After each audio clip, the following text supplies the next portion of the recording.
Վերաբատվելի դոկտոր Ռենե Լևոնյան ծնած է Մարսեյ, Ֆրանսա քաղաքը, եւ ինքը փոքր տարիքեն եղած է ֆուտբոլի սիրահար, եւ որ ֆուտբոլ գսեմ իրական ֆուտբոլ, մեր կիցած ֆուտբոլը։ Բայց 14 տարեկանին գունենա շատ զորավոր հոգևոր փորձառությունը, որ իր կյանքի ուղղությունը կփոխի, անգ որոշ է մտնել աստվածապանական դպրոց հոգևոր հովվական ծառայության մեջ շարունակելու համար։ Եվ նաև ասեմ, որ վերաբատվելի Ռենեն հայերեն կսորվի որպես մեծահասակ։ Սկիզբը հայերեն չէր գիտեր։ Այսօր անգգրե աստվածապանության դոկտորական աստիճան Լիոնի կաթոլիկ համալսարանեն եւ նաև ունի բարձրագույն վկայականներ գրթության հայկական գիտություններում մեջ։ Անիգա երկար տասնյակ տարիներու հոգևոր ծառայություն ունի եւ ծառայած է որպես հովիվ թե Ֆրանսա եւ Ֆրանսայեն դուրս տարբեր երկրներու մեջ եւ 17 տարի Հայաստանի մեջ ծառայած է որպես Ամերիկայի հայ-վտարանչական գերակցության Հայաստանի ներկայացուցիչ, ինքը 15 տարի իմ դնորենս եղած է։ Ներկայիս անգծարայ է որպես ավակ հովիվ Եվրազիայի հայ-ավետարանական եկեղեցիներու միության եւ նաեւ Լիոնի կաթոլիկ համալսարանի հայագիտության ամբիոնին վարիչն է։ Ան ամուսնացած է Սիլվի Բոյաջյան Լեոնյանի հետ, ունին 2 զավակ եւ 6 թորնիկներ։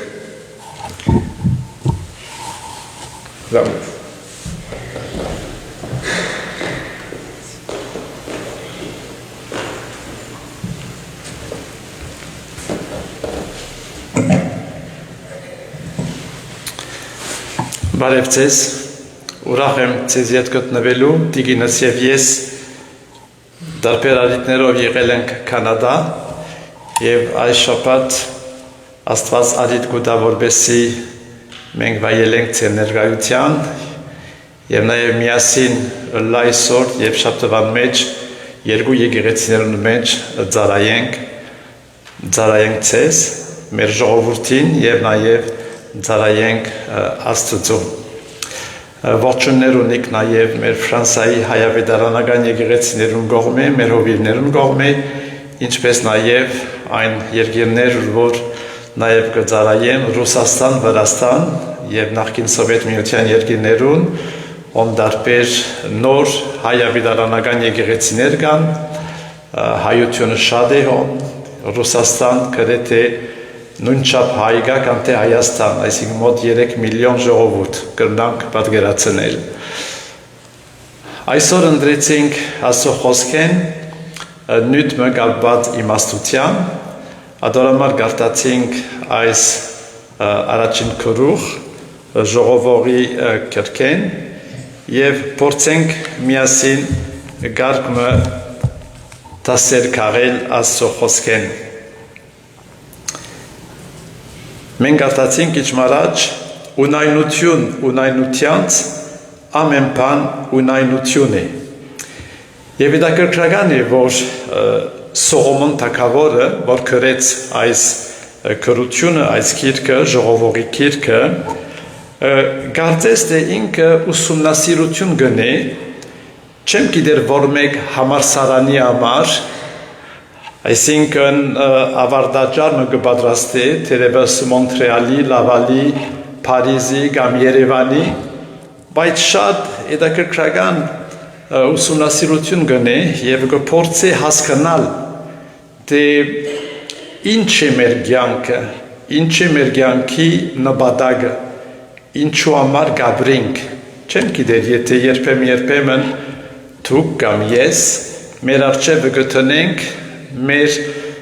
կյանքի, մեր անցյալը, մեր ներկա, մեր ապական, ինչու համար գաբրինք, ինչու այնքան մեծ չարչարանք, ինչու այնքան ծրագիրներ գտնենք մեր առջև,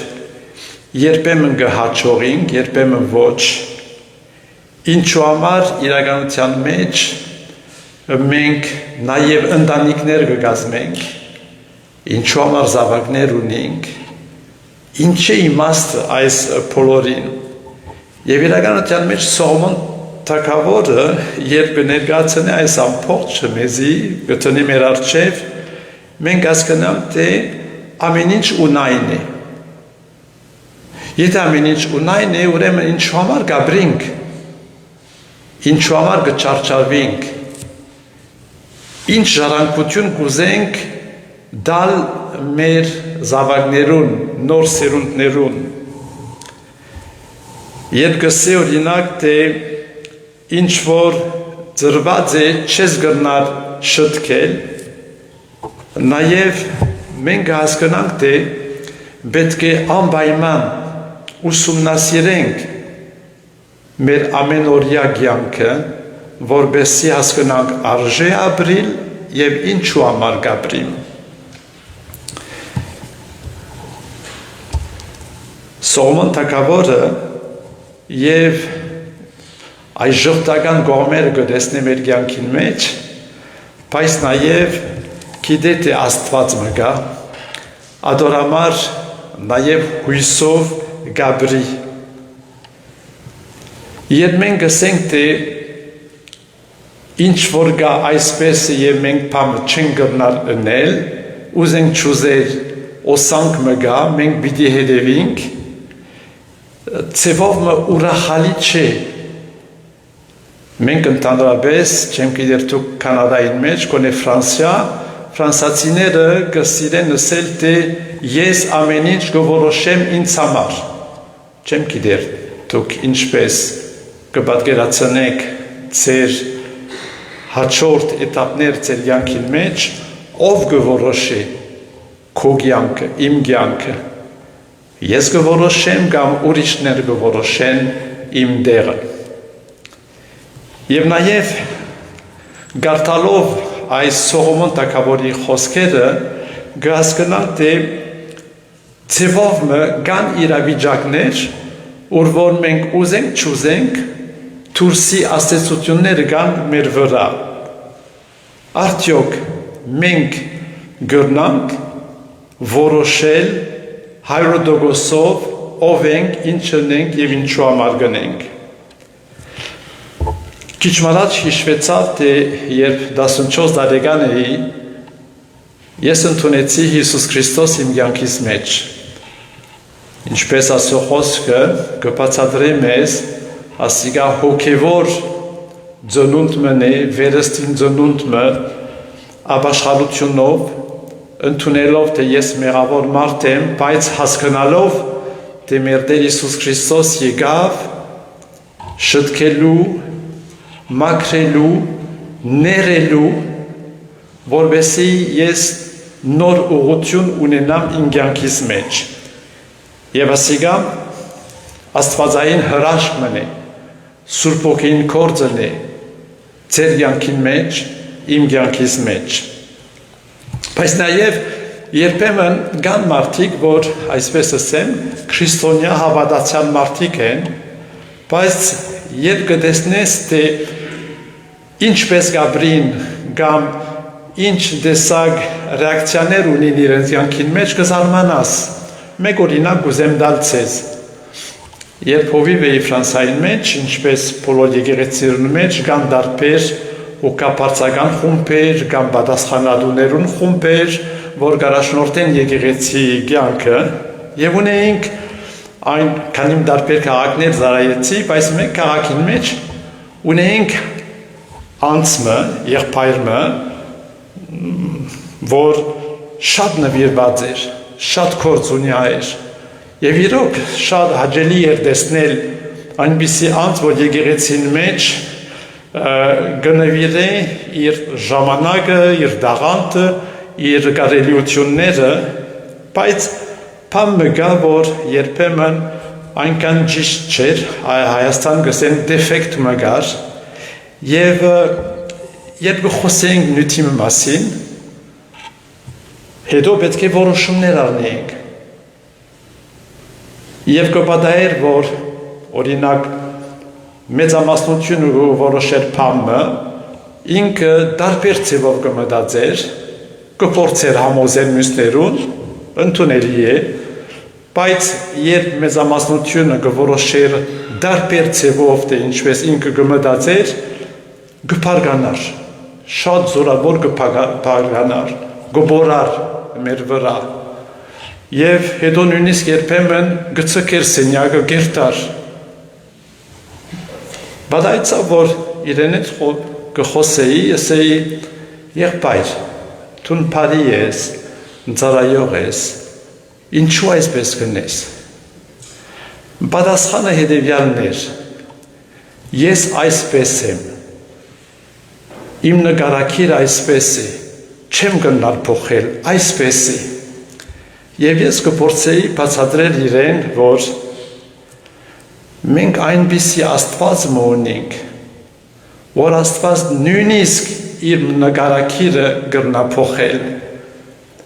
Ինչու այսպես կհավատամ սիրելիներ, կհավատամ այսպես, որովհետև եթե Աստված բամը չի կգնալ փոխել ձեր կյանքին մեջ, իմ կյանքիս մեջ,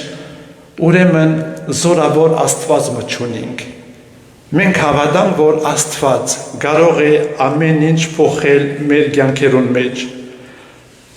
Գտնա, որովհետև մեր Տեր Հիսուս Քրիստոսը ընդունեց խաչերությունը, ընդունեց մեր մեղքը գրել, ընդունեց այդ ճանապարհով ներել մեզ եւ նոր կյանք շնորհել։ Այս վերջեր Հայաստան էի եւ կխոսեի բարձր սենք մի անսավորության հետ հեղինակավոր եւ կխոսեինք հավատքի մասին, եկեղեցի մասին, քրիստոնեության մասին։ Եվ ինքը կսեր ես չեմ հավատար Աստծուն, անաստված եմ, աթեիստ եմ, բայց քրիստոնյա եմ։ Ասի ինչպես քրիստոնյա ես, գսե քրիստոնյա եմ, որովհետև մեր ազգը քրիստոնյա ազգ է։ Ասի նայ, մենք Ֆրանսիայի մեջ, երբ մեկը գսե անաստված եմ, այսինքն չեմ հավատար, որ Աստված գոյություն ունի, եթե անցյալին մեջ իր ընտանիքը կամ ինքը եղել է քրիստոնյա, նույնիսկ անունով, երբ կհայտարարի, որ անաստված է, կհայտարարի նույն ժամանակ, որ ալ քրիստոնյա չի։ Բայց հայերս երբեմն այս հատկություն ունենք, երբ կփորձեի բացատրել, որ հագասություն կա, ասելով չեմ հավատալ Աստծո, բայց քրիստոնյա եմ, հետո ավելցուց հետևյալը, սա հավատացյալ չեմ, բայց քրիստոնյա եմ։ Հիմա սիրելիներ, մենք չենք կրնան խաղալ Աստծո հետ։ Կամ քրիստոնյա ենք, կամ քրիստոնյա չենք։ Հիմա եթե գսենք քրիստոնյա այն իմաստով, որ ուրիշ կրոնքի զավակներ չենք, կրնանք հասկանալ, բայց փորձենք մեր գաբը Աստծո հետ ավելի ստակացնել։ Երբ կգարտանք Հակոբոս գրքին մեջ, երրորդ գրքում մեջ գրված է իմաստության մասին։ Եվ սիրելիներ, իմաստությունը շատ կարևոր է։ Իմաստության բառը կա հունարեն լեզվով Սոֆիա։ Եվ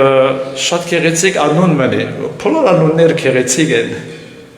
Ան որ Սոֆիա անուն ունի, եթե կան հոս կամ ծիր շրջապատ,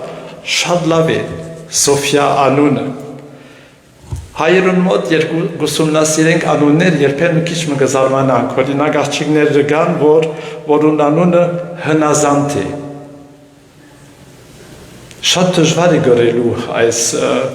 անունը հնազանդ։ Բայց մենք երբ խոսենք իմաստության մասին, կհասկանանք, թե կա վերին իմաստությունը։ Եվ մենք երբ փորձենք հասկանալ իմաստության մասին, Հակոբոս իր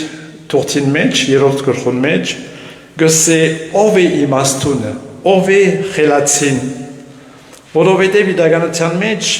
եթե մենք գուզենք ցուցնել, որ իմաստուն մարդ ենք, նախ եւ առաջ մարդիկ պիտի հասկանան, եթե ես իմաստուն եմ կամ իմաստուն չեմ։ Կան որ ունին այս բնական իմաստություն, վստահ եմ, որ ծեր ընտանիքներուն մեջ կան անձեր, որ իրոք երբ գխոսին գուզես լսել, մտիկնել, որովհետև հետաքրքրական բաներ ունին ասելու։ Ուրիշները սկիզբեն մինչև վերջը գատակ գնեն, գատակը լավ է, բայց եթե ամեն ինչ գատակով գթարնա, այսինքն քիչ դժվար է։ Մենք հասկանանք, թե իրականության մեջ աստվածային իմաստությունը շնորհք մնի, նվեր մնի, որ Աստված գուտա մեզի։ Վերադառնանք Սողոմոն թագավորին,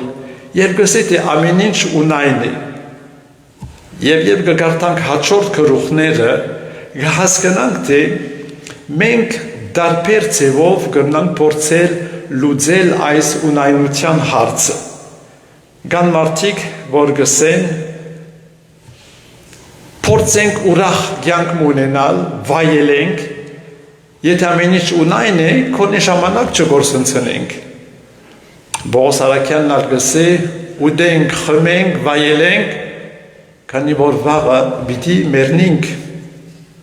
Ուրիշներ կան, որ գսեն, որպեսզի իմաստ դամ իմ կյանքի շատ զորավոր կազմակերպված ընտանեկան կյանք պիտի ունենամ։ Եվ փառք սիրելիներ, եթե դուք ես կրնանք լավ ընտանեկան կյանք ունենալ, բայց ամեն ինչ չի սկսիր, չի վերջանա ընտանիքով։ Ուրիշներ գսեն շատ անարդար բաներ կբադային այս աշխարհին մեջ, մենք ուրեմն պիտի պայքարենք, որպեսզի արդարություն ըլլա։ Եվ կան մարդիկ կմտնեն քաղաքական ասպարեզին մեջ կամ տարբեր ընկերային ասպարեզներուն, որպեսզի շտկվի այս անարդարությունները։ Կան որ կփնտրեն, այսպես ասեմ, իմաստ տալ իրենց կյանքին, ասելով հարուստ լան, որպեսզի փամը չբացի եւ ամեն ինչ կրնամ ունենալ, կազմակերպել, կրնամ ժառանգություն ցկել նաեւ իմ զավակներուն։ Հետաքրքրական է, ունենք ընկերը, որ հավատացյալ չէր, այն իմաստով նույնիսկ կսեր Աստված չկար, բայց շատ հետաքրքրական անձմն է, հաճելի էր ժամանականցներ իրեն հետ, եւ շատ արհստացավ հայ անձմներ Ֆրանսիայի մեջ, մեծ հարստություն եւ կսեր հետեւյալ մեզի, կսեր ես շատ չարչարվեցի եւ մեկ զավակ ունիմ, օրը երբ կմեռնիմ իմ ժառանգության մեջ միան մեկ մաս ցկեցի իմ զավակին, մեծ ուրիշ մասը նախադեսա այսպես բարեգործության համար, տարբեր հայկական, ոչ հայկական կազմակերպություններուն համար։ Եվ ասիպաց ինչու այսպես կնես, ասի նախ մի վախնար, ինչ որ ցկեցի իմ աղջկան, բավական մեծ գումար է, բայց չուզեցի ամեն ինչ տալ։ Հետո հասկացա, որ այնքան լավ հարաբերություն չուներ իր փեսայի հետ, չեմ գիտեր։ Եվ հետաքրքրական է, որովհետև ժողովողի երկրորդ գլխուն մեջ Սողոմոն թագավորը գսե ուրիշ ունայնության բան մգա, մեկը որ հարստացավ եւ հետո ցկեց այս բոլոր իր զավակին եւ իրականության մեջ չգիտեր, եթե իր զավակը լավ պիտի դնորինի, ինչ որ պիտի ստանա։ Ուրիշները ավելի փիլիսոփայեն գսեն ամեն ինչի համար ժամանակ կա ծնելու համար, մեռնելու համար, խնդալու, լալու համար, ինչ որ նաև Սողոմոն թագավորը գտնի մեր առջև։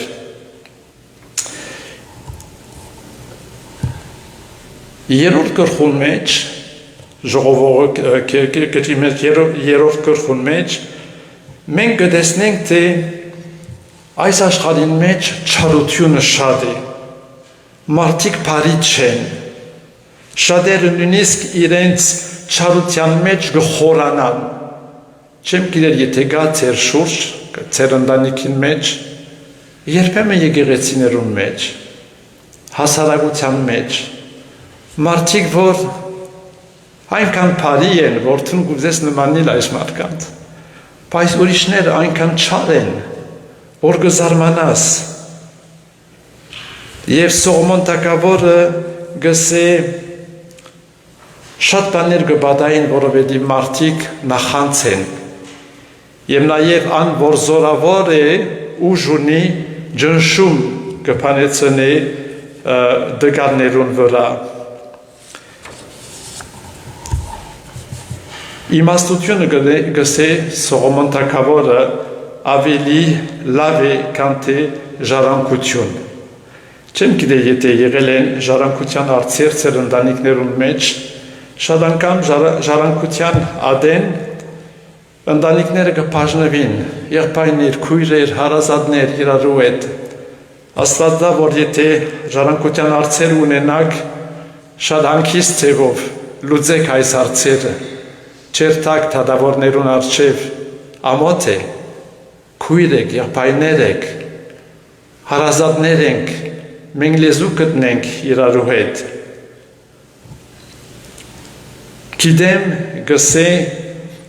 Սողոմոն թագավորը 8-րդ գլխուն մեջ, գիտեմ, որ երջանկությունը այն մարդկանց համար են, որ Աստծուզմե գվախենան։ Վախը պետք է հասկանանք իբր հարկանք, սեր։ Եվ մենք գտեսնենք, թե իրականության մեջ ինչ լուծումներ պետք է գտնենք։ Հետո հետաքրքրական բան մգա, հարցում, ինչու մարդիկ կան, որ հանգիստ գաբրին, Աստծո խոսքը ասեն արդար են, արդարներուն մասին շատ խոսքերը կան, եւ նաեւ դժվարություններ կբադայի իրենց յանքերուն մեջ։ Եղել է, որ երբեմն կմտածենք, թե ինչ ասիկա կբադայի, այսինչ մարդու, այսինչ ընտանիքի։ Կան մարդիկ, որ հավատացյալ, քրիստոնյա, կապված են Աստծո, իրոք շատ մոտ են Աստծո եւ փորձան կբադայի իրենց ընտանիքներուն մեջ։ Ինչ պետք է ասենք։ Մեր ընտանիքին մեջ 2 տարի առաջ արգածով մեր 14 տարեկան թորնինգը ննչեց, մահացավ եւ հասկացանք ինչ կնշանակի ըլլալ այս սուքին մեջ, այս դժվարության մեջ եւ կնանք ասել դեր Աստված, ինչու, ինչպես։ Սիրելիներ, շատ բաներ կան, որ չենք հասկնար, բայց օրը անպայման կհասկանանք։ Եվ քանի որ մենք կխոսենք իմաստության մասին, մենք չմոռնանք, թե ճշմարիտ երջանկությունը կգտնվի, երբ ես արիդ կուտամ, որպեսզի Աստված իր ներկայությամբ, իր խոսքով առաջնորդի իմ կյանքը։ Եվ կուզեմ վերջացնել 2-3 մտքերով։ 11-րդ գլխուն մեջ, ժողովողի գրքին մեջ գրված է խոսքը, որ շատ անգամ լսած ենք բոլորս։ Քո հացդ ջուրերու երեսին վրա ցկե, վասնզի շատ օրերեն ետքը զանիգա պիտի գտնես։ Սիրելիներ, ինչ որ գցանենք, ինչ որ գնենք, ուշ կամ կանուխ բդուղներ կան։ Երբեմն կտեսնենք մեր աչքերով, երբեմն ոչ։ Եվ ուրիշ խոսքը 12-րդ գլխում մեջ ասիկա ավելի երիտասարդներուն համար։ Երբ ասեմ երիտասարդներուն համար, ասիկ մեր բոլորիս համար, երիտասարդ ենք բոլորս, ճիշտ։ Բայց մեր երիտասարդներուն համար հատուկ խոսքը քու ըստեղ դիճդ երիտասարդությանդ օրերուն մեջ հիշե։ Եվ կուզենք կաչարելեն մեր երիտասարդները։ Իմաստությունը, կյանքի արժեքը այն է, երբ ես բատանի ժամանակ, երիտասարդության ժամանակ, ես հասկանամ, թե ընտրել Աստծո ներկայությունը մեր կյանքին մեջ քանց մնե։ Տուն եղիր հաճող քո կյանքին մեջ, որոշի ջուրմը, որոն մեջ երջանիկ պիտի ըլլաս, Բայց Աստծո ներկայությունը երիտասարդ ժամանակ սկսյալ մինչև մեր խորը ձեռության կանց մնի։ Աստուծմե վաղցիր ու անոր պատվիրանքները բահե գսե Սողոմոն թագավոր 10-րդ գլխուն մեջ եւ ներողություն 10-րդ գլխուն մեջ 10-րդ համարը եւ նորեն Աստծո վախը այն է երբ ես կհասկանամ թե Աստված գա բայց չի պիտի վախենամ Աստուծմե Զավակը չի վախնար իր ծնողներեն, իր հորմեն, բայց մենք հասկանանք, թե հարգելով, սիրելով մեր կենդանի Աստված գա պատրաստ ջամփան ինձ համար, քեզ համար, այսօրվա եւ մինչեւ մեր կյանքի վերջին օրը։ Սվեցավոր կանին վարգյան նաեւ ֆրանսերեն ամփոփում ունեմ Chers amis, chers frères et sœurs, lorsque nous lisons la parole de Dieu, nous comprenons que cette parole est une parole vivante. Nous avons lu ce beau texte du livre de l'Ecclésiaste au chapitre 1er, où le roi Salomon nous présente un élément de la vie, une réflexion. Il nous dit « vanité des vanités, tout est vanité ». C'est-à-dire que quelque part, c'est très défaitiste de se dire que rien ne sert à rien, que quelque part, si on veut prolonger l'image de cette parole, la vie n'a aucun sens. Et il y a des philosophes célèbres en France, en Occident et dans d'autres pays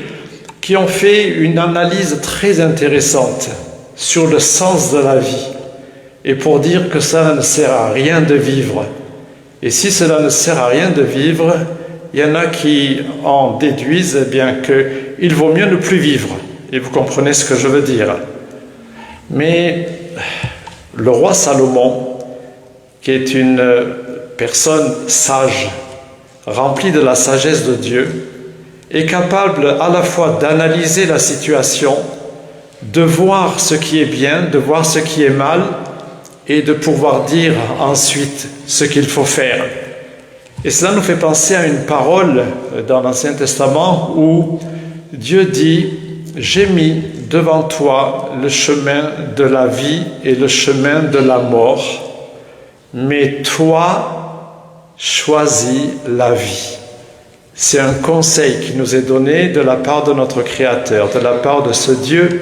qui a permis que ce monde soit créé, de ce Dieu qui permet que vous et moi, nous puissions vivre, nous puissions respirer, nous puissions avoir des projets. Et choisir la vie,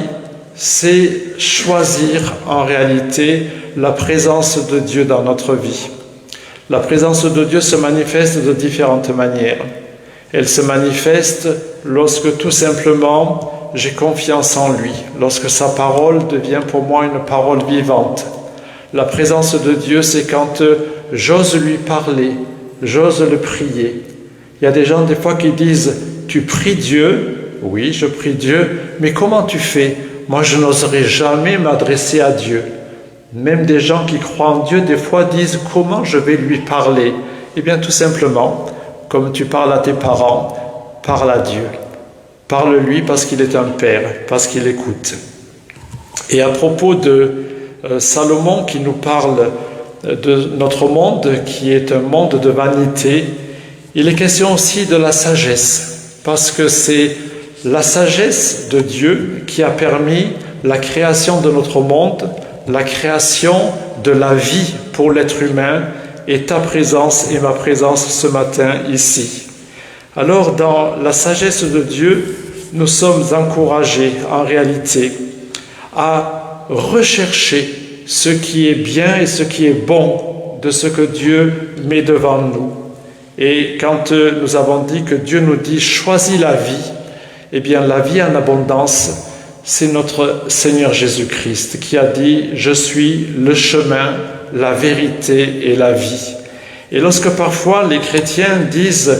il n'y a qu'un seul chemin, c'est Jésus-Christ. C'est gênant par rapport aux autres religions, mais essayons de revenir, nous ici, Église, chrétiens, arméniens, peuple chrétien et d'autres peuples à travers la planète qui ont donné de l'importance à la foi chrétienne. Essayons de comprendre que le vrai chemin,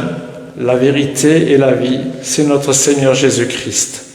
Que la parole d'aujourd'hui puisse nous aider à nous rapprocher de Dieu. Et vous savez pourquoi on peut se rapprocher de Dieu, et je terminerai par là, c'est parce que Dieu a fait le premier pas. C'est lui qui s'est approché de moi, de vous, et alors il est là, il nous tend la main, il nous demande de saisir cette main. Que le Seigneur bénisse sa parole parmi nous. Amen.